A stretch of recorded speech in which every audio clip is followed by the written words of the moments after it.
Hello, ladies and gents, and welcome to another fabulous week of our English 101 class. Congratulations for completing your project one essay. I am so excited to read those this week. It typically takes me between 7 and 10 business days to get those read, graded, all the feedback for you, and those turned around. So expect to see it about on that timeline. I want to make sure to get that feedback returned to you before you turn in your Project 2 essay, of course, so that you can use the feedback as a part of your revision suggestions in Project 2 so that we can make new and exciting mistakes in Project 2 instead of the same ones in Project 1. So great opportunities for growth there. When I give you feedback in this essay, it's not meant to be punitive so much as an opportunity to learn and strengthen our skills. So I'm going to give you feedback just like I did in the diagnostic essay. You're going to have it in a couple different places. You're going to have it in the rubric itself so you can see how all the points are calculated. You will have it as a gradebook comment, and that will show up as more of the big picture kind of issues. And then you'll see embedded feedback within the essay itself, and that's going to show you more line by line kind of stuff, pointing out maybe grammar or thesis or transition, source usage, MLA format, those kind of things. I'll point out specifically in the document itself. So you're going to get three bold feedback, which is pretty cool there. So that's why it does take me a little bit of time to get these turned around to you because I want to be really detail oriented and make sure I give you all of these tools so you can be successful in the next essay. And if you have questions about the feedback you receive once you get that back, you can always shoot me an email with those questions. We can set up a Zoom session, whatever will best benefit you to talk through that feedback. Totally optional, but it is an option if you want to have it. So you turned in those essays. Congratulations. Yay, bravo. Now we're moving on to the next one. There's no rest for the wicked and no rest for us, even though we're not wicked, as we go into the next project. So we are going to be looking at Project 2.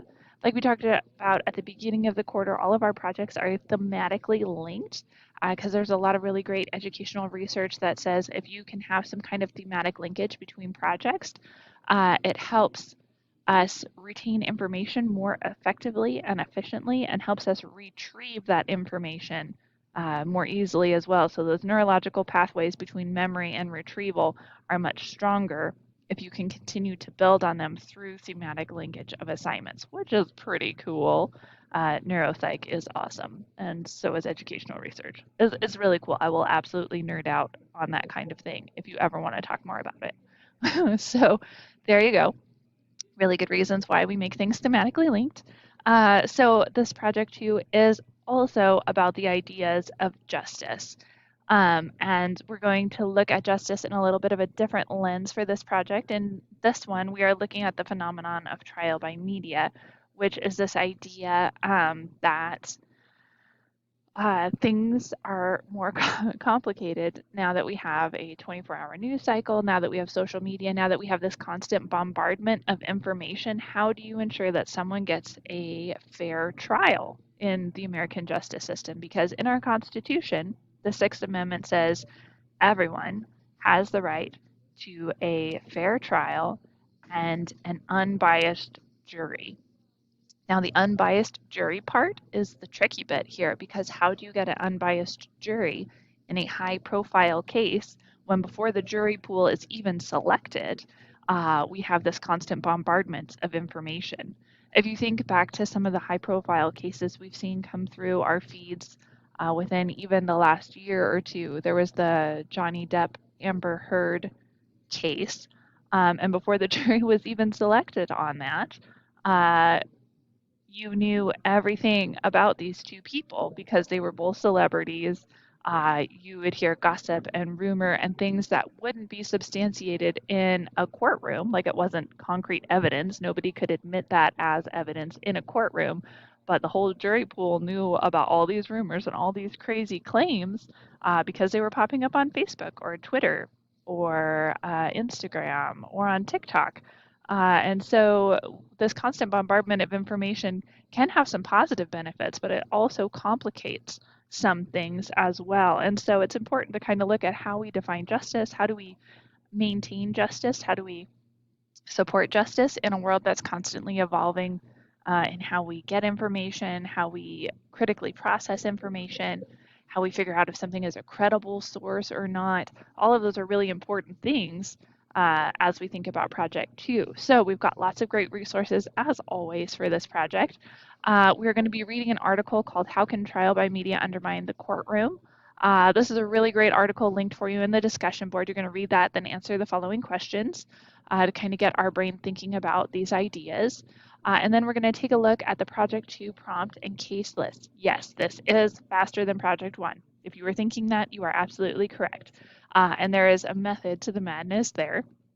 In Project 1, we really slowed down and we looked at the process of writing. We took it bitty piece by bitty piece by bitty piece so that we could slowly build a really effective essay. In Project 2, we're going to acknowledge that we don't always have time to really delve deeply into each little step. I took a class at CBC a long time ago, a history class where I had to submit an essay every Friday. I didn't have 4 weeks to work on one essay. I had to submit the essay every single Friday, so I had to write in a very accelerated time frame. And this was like a History 101 class. So it was not like a 200 level, 300, 400. No, this was a 100 level class, and I had to write at least a 2-page essay every Friday. It was a lot of work. And it was something that I hadn't ever been trained to do before. I never had to write on that very fast, accelerated timeline. So I want to make sure that I'm giving you guys an opportunity to do that in a safe environment where you can ask questions, where the class is designed to help you write well, so that when you find yourself in those classes later on down the road, whether it's history or psychology or chemistry or any class ever that you find yourself in, that you have a tighter timeline for writing, I want to make sure you have those skills to be successful there. So Project 2 has a much faster timeline than Project 1. And even Project 3, we have a lot more time because it's a very research heavy project. So Project 2 is our fast one. And we are going to work to support you every step of the way. But do take a look at this calendar and notice that this class or this particular essay in class is going to be much, much more quickly created. So yes, we are already looking at the prompt on Wednesday. And then on Thursday, you're going to tell me about 2 of the cases from the case list that you are interested in researching further. You're only going to write about 1 case in the essay, but I want you to kind of keep that broader lens as you start the research so that you can see which one's going to be the best fit for you. Then we're going to be looking at the Project 2 outline and thesis statement on Friday. Next week, we're going to be working on writing the essay itself.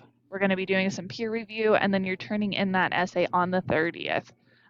So it's coming fast. So make sure you're managing your time wisely and well so that you can be successful here.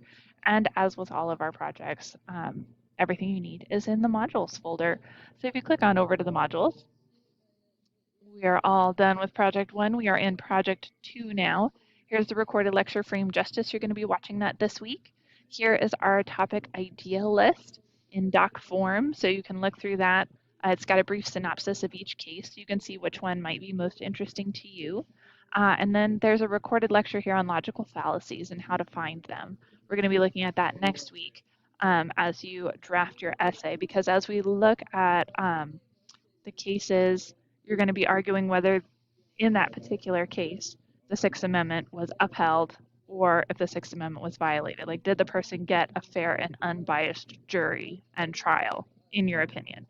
And so we're going to be breaking down the way that the cases were covered. We're going to look at media coverage, social media, the 24-hour news cycle, print media, all of that.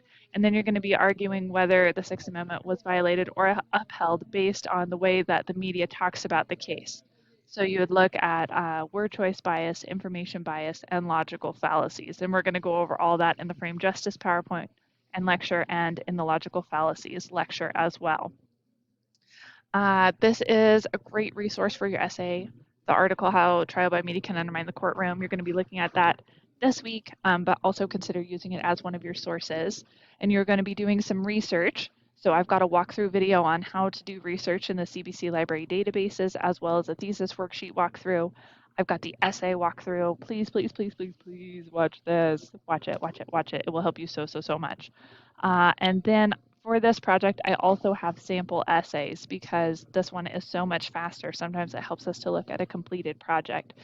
These essays are not perfect by any means, but they are a strong example between B and A range of how this essay could potentially be done. So make sure you check out those before you jump into your own writing.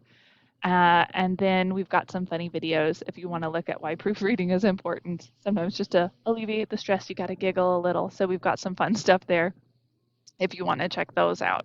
Lots of great resources for us. I'm going to go over this again more next week as we get into the actual writing of the essay. But I wanted to give you this overview so that you know where everything is, so that you can be successful. As always, you can also go to the Writing Center for this project and get support. I would highly recommend making an appointment instead of doing a drop-in, just because then you make sure that you've got the tutor's full attention and full time for the duration of the help session, whether that's half hour or a full hour. Sign up ahead of time so that you make sure you've got that dialed in. And all those signups are available up here. The other resource I want to remind us of is the MLA format one. If you did not watch this video when you submitted Project 1, please watch it before you submit Project 2. It will be a big help. And also, I would highly recommend watching this recorded lecture on grammar, sentences, and clauses. As I'm glancing over Project 1, I'm noticing some patterns in the way that we're using commas, and this recorded lecture will help you with that. So please consider watching that as well. Lots of great resources for us this week.